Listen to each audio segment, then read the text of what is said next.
Selamat datang di Frekuensi Hati, sebuah ruang sunyi, tempat kita bisa ngobrol tanpa topeng, tanpa pura-pura kuat. Di sini, kita sama-sama belajar dengerin suara hati, suara yang kadang tenggelam di tengah bisingnya dunia. Kalau sekarang, lu lagi dengerin ini tengah malam, berarti mungkin hati kita lagi nyambung di frekuensi yang sama. Frekuensi rasa capek, rasa bingung, rasa sepi tapi juga rasa pengen terus jalan, meskipun pelan. Jadi tenang, duduk atau rebahan yang nyaman. Biarkan hati lu istirahat sejenak.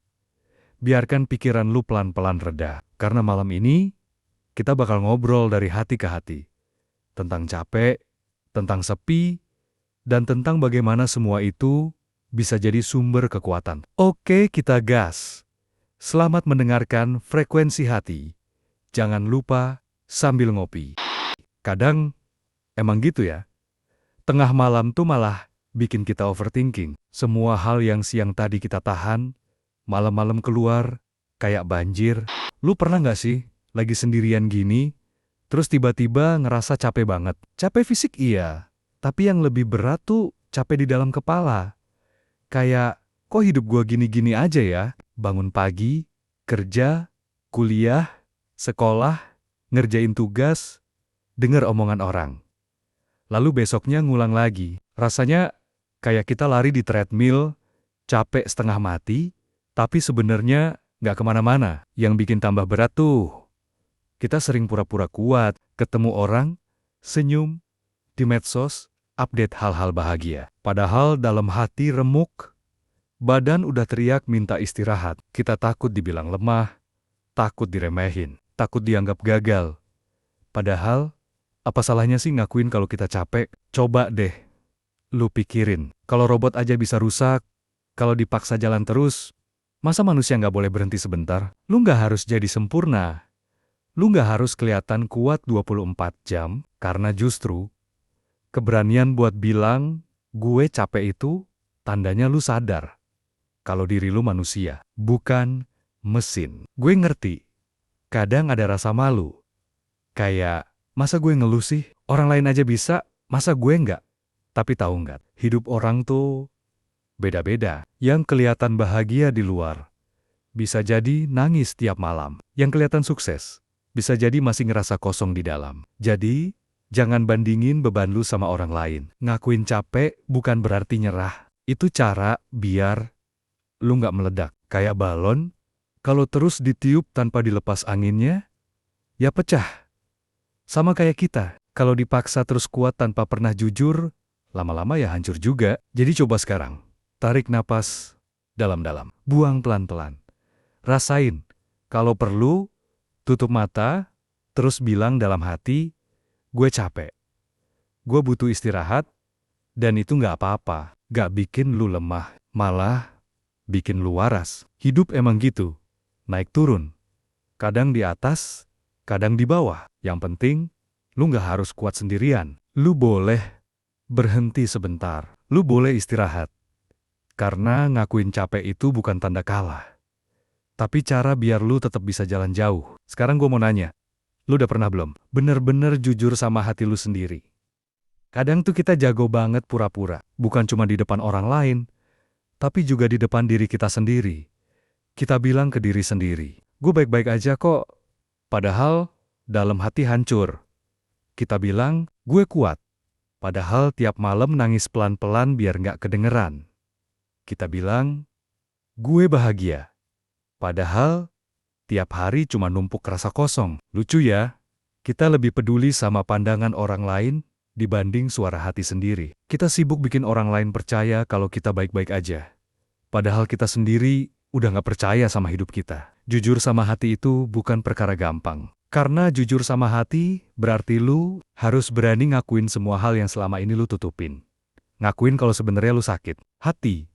Ngakuin kalau sebenarnya lu kecewa. Ngakuin kalau sebenarnya lu pengen nyerah. Dan itu sakit men, sakit banget. Tapi, itu satu-satunya jalan buat sembuh. Bayangin hati lu kayak kamar yang udah lama nggak diberesin. Berantakan, penuh debu, penuh barang nggak kepake. Kalau lu terus pura-pura nggak ada yang salah, kamar itu makin numpuk, makin sesek, makin sumpek. Tapi begitu lu berani buka jendela, beberes, buang yang gak perlu. Tiba-tiba ruangnya lega. Itu yang namanya jujur sama hati. Coba deh, malam ini sebelum tidur, lu pejam mata bentar. Tanya sama hati lu, sebenarnya gue lagi ngerasain apa sih? Jangan takut kalau jawabannya bikin nangis. Jangan gengsi kalau hati lu bilang, gue lagi hancur. Karena begitu lu jujur, lu jadi tahu apa yang harus lu sembuhin. Ngerti nggak maksud gue? Kita nggak bisa selamanya kabur dari diri sendiri. Dunia boleh lu bohongin, orang lain boleh lu tipu. Tapi hati, nggak bisa bro. Hati itu selalu tahu kebenarannya. Jadi, jujurlah sama hati lu. Walaupun pahit, walaupun nyakitin, karena jujur itu obat. Dan semua luka, seberapapun dalamnya, akan lebih cepat sembuh kalau kita berani ngadepin. Lu tahu nggak? Hidup itu aneh. Kita semua dijatuhin di dunia ini tanpa pilihan. Kita lahir dari orang tua yang kita nggak bisa pilih, dibesarin di lingkungan yang kadang kita suka, kadang kita benci. Dari situ aja sebenarnya udah kelihatan. Hidup itu bukan tentang kontrol penuh, tapi tentang gimana kita nerima, lalu berjuang dengan apa yang ada. Banyak orang bilang, hidup itu singkat, jadi nikmatin. Tapi kalau dipikir-pikir, kadang hidup itu kerasa lama banget. Apalagi pas lagi susah. Malam bisa terasa kayak setahun. Kalau hati lagi sakit, tapi sebaliknya, pas lagi bahagia, 1 tahun bisa kerasa kayak semalam. Artinya apa? Waktu itu relatif bro. Yang bikin panjang atau pendek, itu bukan jam di dinding, tapi isi di dalam hati kita. Kalau dipikir-pikir lagi, filosofi kehidupan itu kayak roda. Ada di atas, ada di bawah. Kedengarannya klise ya, tapi coba bayangin. Kalau roda berhenti muter, kita nggak bakal jalan kemana-mana. Jadi wajar kalau kadang di bawah, kadang di atas. Itu tandanya, roda hidup lu masih muter, lu masih hidup. Kalau nggak ada naik turun, itu justru bahaya. Artinya, lu udah mati rasa. Gue jadi inget pepatah tua. Hidup itu kayak menanam pohon. Lu nggak bisa nanam hari ini, terus berharap besok udah berbuah. Lu harus nyiram tiap hari, rawat, kasih pupuk, sabar nungguin. Dan di saat nunggu itu, godaannya gede banget. Males, pengen nyerah, pengen cabut aja tanamannya. Tapi orang yang sabar nunggu, dia yang akhirnya bisa duduk di bawah rindangnya pohon, nikmatin buahnya. Kehidupan kita juga gitu. Banyak orang pengen instan, pengen cepet sukses, pengen cepet kaya, pengen semua langsung jadi. Padahal, sesuatu yang instan itu jarang bertahan lama. Lihat aja mie instan. Enak sih, tapi bikin cepet lapar lagi. Tapi sesuatu yang lahir dari proses, dari sabar, dari jatuh bangun, itu yang biasanya kuat dan tahan lama. Terus gua kepikiran satu hal lagi. Hidup itu kayak lautan. Kadang ombaknya tenang, kadang besar banget, sampai bikin kapal hampir kebalik. Dan di laut itu, kita nggak bisa ngatur ombak. Sama kayak kita nggak bisa ngatur nasib. Tapi kita bisa belajar ngatur layar, belajar baca arah angin, biar kapal kita tetap jalan. Artinya, kita nggak bisa milih masalah apa yang datang. Tapi kita bisa milih cara ngehadapinnya. Nah, ada satu filosofi yang sering bikin gua diem lama, yaitu, hidup bukan soal berapa lama, tapi soal apa yang lu isi di dalamnya. Orang yang hidup 30 tahun, tapi penuh makna, bisa jadi lebih panjang daripada orang yang hidup 70 tahun, tapi cuma ngikut arus. Jadi, jangan ukur hidup dari umur panjang doang, tapi dari seberapa dalam lu bisa ngerasain arti hidup itu sendiri. Kalau ditanya, arti hidup itu apa? Jujur, gak ada jawaban tunggal. Buat sebagian orang, arti hidup itu keluarga. Buat yang lain, karier. Buat sebagian lagi, mungkin perjalanan spiritual. Tapi, menurut gua pribadi, arti hidup itu sederhana. Selama lu bisa terus belajar, terus ngerasain, terus tumbuh, dan gak nyakitin orang lain, itu udah cukup. Dan lu tahu nggak, kita sering banget kejebak sama pikiran kayak gini. Gua harus kaya, biar bahagia. Gua harus sukses dulu, biar tenang. Gua harus nikah, biar dianggap lengkap. Padahal, bisa aja kebahagiaan itu nggak ada di ujung semua pencapaian itu. Bisa jadi, kebahagiaan justru ada di hal kecil. ngobrol tengah malam, ketawa sama temen, pelukan dari orang tua, atau bahkan cuma secangkir kopi panas pas lagi dingin. Itu hal-hal kecil yang sering kita lewatin, karena kita terlalu sibuk ngejar arti besar. Jadi, menurut gua, hidup itu bukan tentang menunggu badai reda, tapi tentang belajar nari di tengah hujan. Karena badai nggak akan pernah benar-benar hilang. Masalah nggak akan pernah benar-benar selesai. Selalu ada aja. Tapi kalau lu bisa nemuin cara buat tetap jalan, tetap senyum, bahkan di tengah hujan deras, disitulah hidup lu benar-benar punya arti. Jangan terlalu sering bandingin hidup lu sama orang lain. Matahari dan bulan itu nggak pernah berdebat siapa yang lebih terang, karena mereka punya waktunya masing-masing buat bersinar. Hidup lu juga gitu, bro. Jangan iri sama orang yang kelihatan lebih dulu sukses. Bisa aja jalan lu emang dipanjangin, biar lu lebih kuat. Jadi, kalau malam ini lu lagi nanya ke diri sendiri, sebenarnya filosofi hidup gua apa? Jawabannya, nggak perlu rumit. Cukup jalanin, cukup rasain, cukup hargain tiap momen. Karena hidup ini singkat, tapi bisa kerasa panjang kalau kita benar-benar sadar sama setiap langkah yang kita ambil. Lu sadar nggak, perasaan itu kayak cuaca. Kadang cerah, kadang mendung, kadang tiba-tiba badai, kadang adem banget. Dan kayak cuaca, perasaan juga nggak bisa kita kontrol penuh. Yang bisa kita lakukan cuma belajar nerima, ngadepin, dan nyiapin payung kalau hujan. Masalahnya, banyak orang yang nggak ngerti psikologi perasaan mereka sendiri. Kita sering banget denial, ngelawan, atau bahkan pura-pura nggak ngerasain apa-apa. Padahal, semakin kita tolak perasaan, dia makin kuat, makin berisik. Kayak lu pengen nutup banjir pakai ember kecil, nggak mungkin bisa. Ada teori psikologi yang bilang, perasaan itu bukan musuh, tapi sinyal. Contoh, kalau lu ngerasa gelisah, itu tanda ada sesuatu yang belum selesai di pikiran lu. Kalau lu ngerasa sedih, itu tanda ada sesuatu yang berharga buat lu, tapi lu kehilangan. Kalau lu marah, itu artinya ada batas yang dilanggar, entah oleh orang lain, atau bahkan sama diri lu sendiri. Artinya, perasaan itu kayak alarm. Tapi kita sering matiin alarmnya tanpa mau nyari tahu kenapa alarm itu bunyi. Lu pernah nggak sih tiba-tiba ngerasa kosong, tanpa sebab, kayak hampa aja? Itu namanya emotional numbness. Itu sering kejadian pas otak udah terlalu lama push perasaan supaya diem. Akhirnya, bukannya hilang, malah jadi mati rasa. Dan mati rasa itu lebih bahaya. Karena kita jadi kayak jalan hidup tanpa arah. Gak ada gairah, gak ada semangat. Nah, dalam psikologi, ada istilah self-awareness atau kesadaran diri. Ini penting banget, karena makin kita kenal sama perasaan kita, makin gampang kita ngatur hidup. Orang yang bisa bilang, oke, sekarang gue lagi sedih, jadi gue butuh waktu buat nenangin diri, itu jauh lebih sehat dibanding orang yang maksa ketawa, padahal dalam hati remuk. Lu tahu nggak, nangis itu sebenarnya salah satu bentuk terapi alami.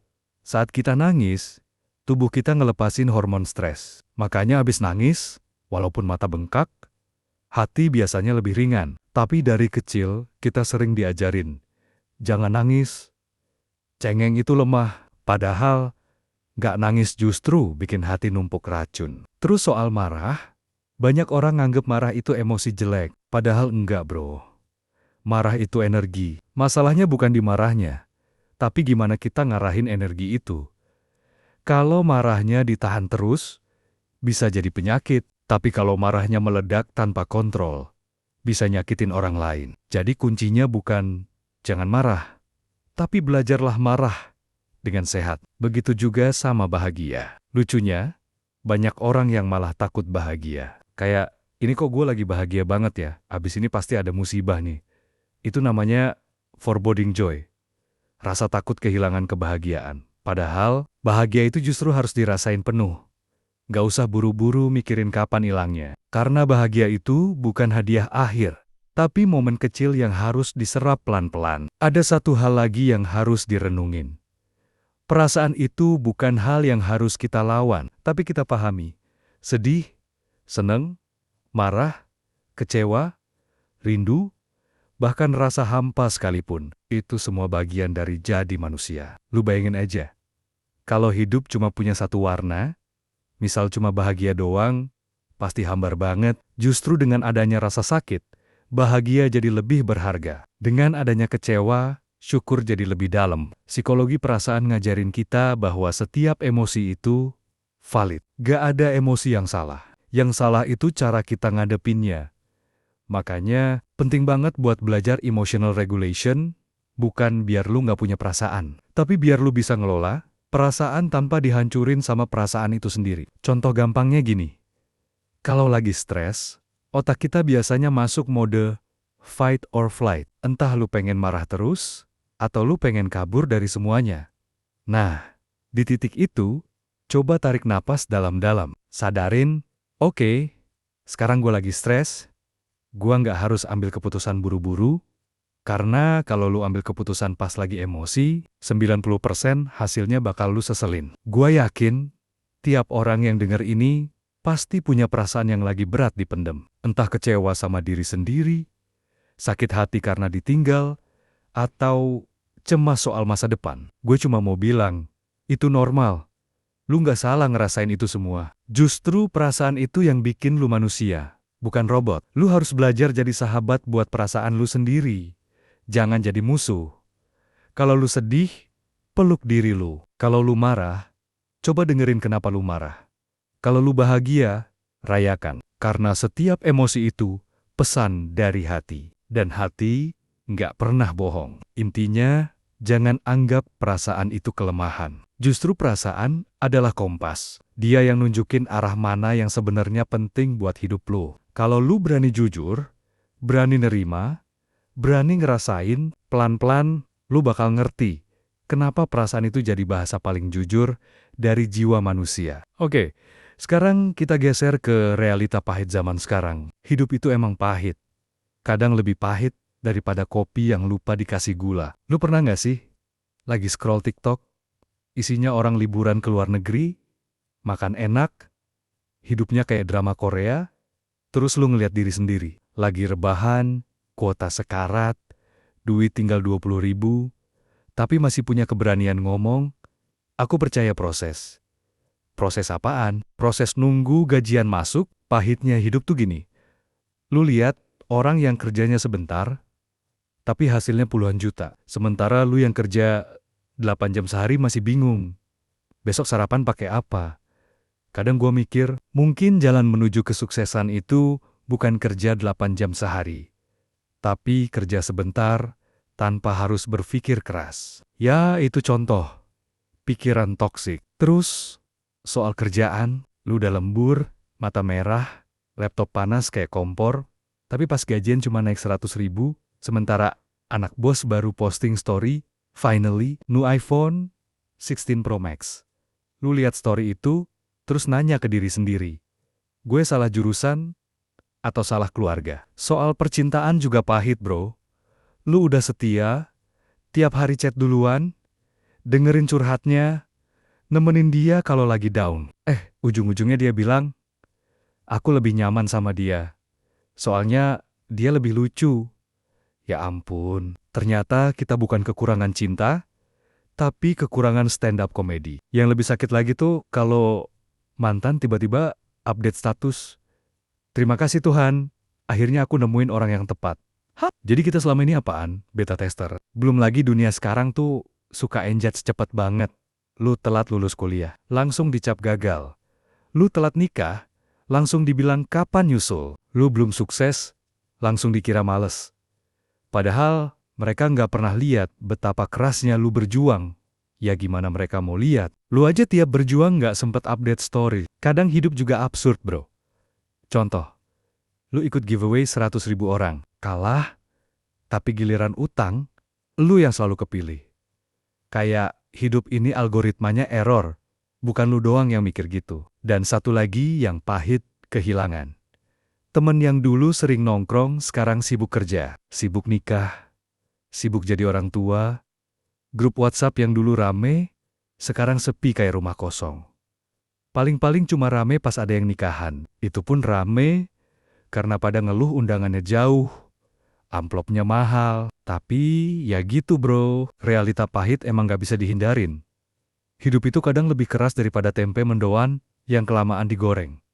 Cuma bedanya, kalau tempe bisa ditambah sambal biar enak, hidup harus ditambah humor biar gak gila.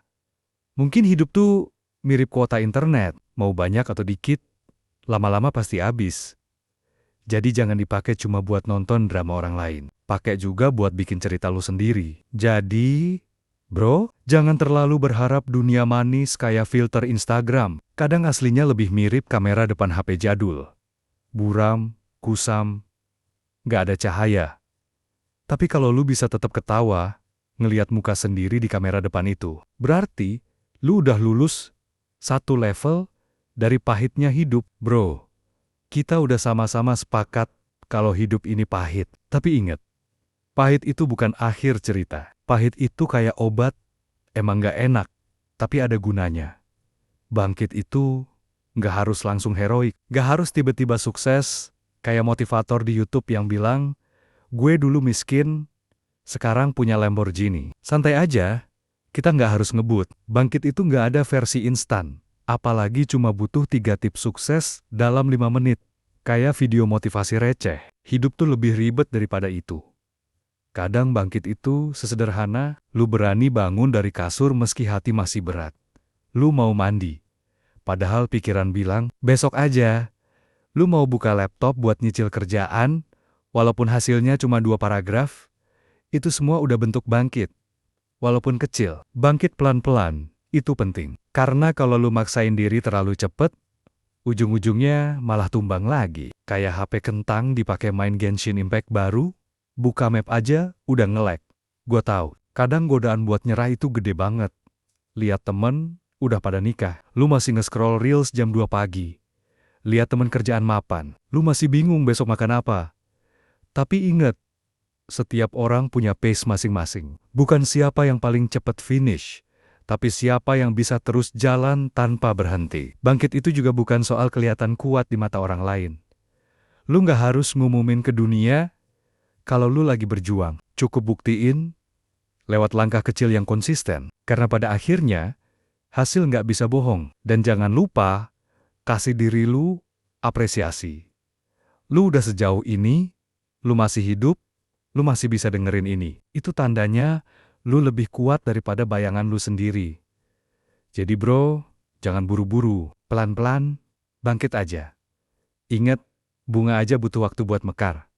Kupu-kupu butuh waktu buat keluar dari kepompong. Masa kita yang manusia, maunya langsung skip ke ending bahagia? Hidup itu proses. Dan kalau lu lagi ngerasa stuck, ingat, bahkan HP aja kalau ngehang bisa normal lagi, cuma gara-gara di restart. Jadi, kasih juga waktu buat hati lu restart, biar bisa jalan lagi. Gak perlu buru-buru kelihatan sukses. Yang penting, jangan berhenti. Jalanin aja, sekecil apapun langkahnya. Karena nanti, kalau lu lihat ke belakang, semua langkah kecil itu ternyata udah ngebawa lu jauh lebih maju daripada hari ini. Bro, setelah ngomongin pahitnya hidup dan belajar bangkit pelan-pelan, ada satu hal yang sering dilupain orang. Bersyukur. Bukan bersyukur yang dibuat-buat di caption Instagram. Atau yang bilang syukurlah, walaupun gak punya apa-apa, tapi sambil mukul tembok karena frustrasi. Gua ngomongin bersyukur yang nyata, yang bisa bikin hati lu lebih tenang, walaupun hidup lagi keras. Karena banyak dari kita yang terlalu fokus sama apa yang gak kita punya. Lihat temen bisa jalan-jalan ke Bali tiap bulan, kita cuma bisa bilang, wah keren ya sambil rebahan di kamar. Lihat teman udah beli motor baru, kita masih naik angkot, sambil ngomelin diri sendiri. Padahal bro, kalau lihat lebih dalam, hal-hal kecil yang kita punya, itu sebenarnya nggak kalah berharganya. Contohnya, lu masih bisa makan tiap hari. Mungkin nggak fancy, cuma nasi sama telur. Tapi lu masih kenyang. Temen lu bisa upload story liburan ke luar negeri. Tapi, lu masih punya rumah buat tidur nyenyak. Kadang, kita lupa. Itu semua juga bentuk keberuntungan. Bersyukur juga nggak harus serius terus.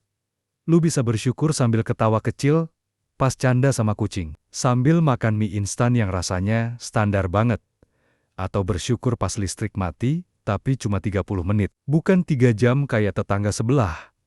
Sederhana, tapi nyata. Dan percaya atau enggak, bersyukur itu bikin kita lebih kuat. Orang yang fokus sama kekurangan terus gampang putus asa.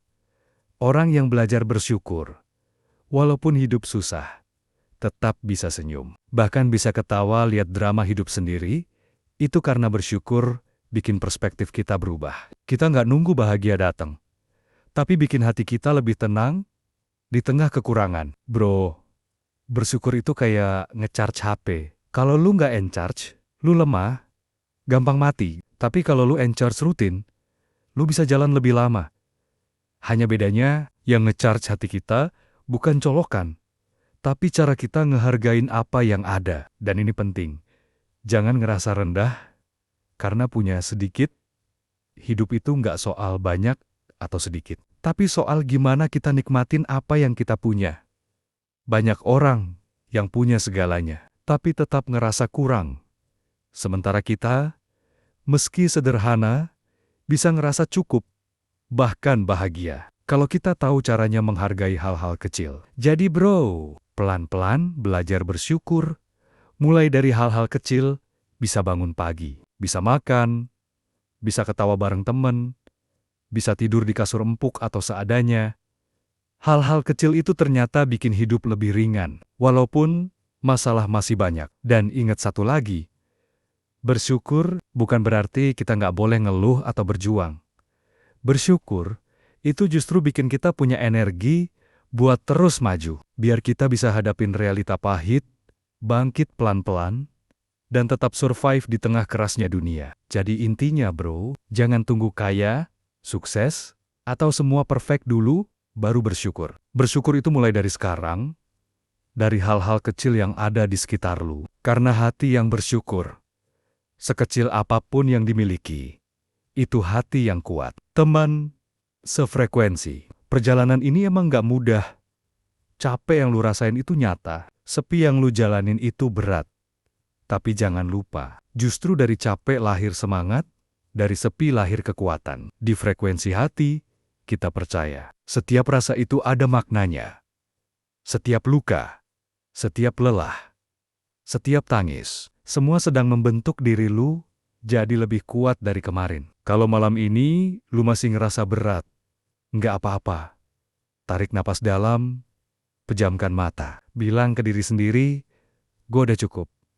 Gue udah berjuang sejauh ini. Dan gue akan terus bertahan dan terus maju. Terima kasih udah nemenin gue di frekuensi hati. Sampai ketemu lagi di obrolan berikutnya. Jaga hati, jaga diri, dan biarkan malam ini jadi ruang tenang buat lu. Selamat beristirahat.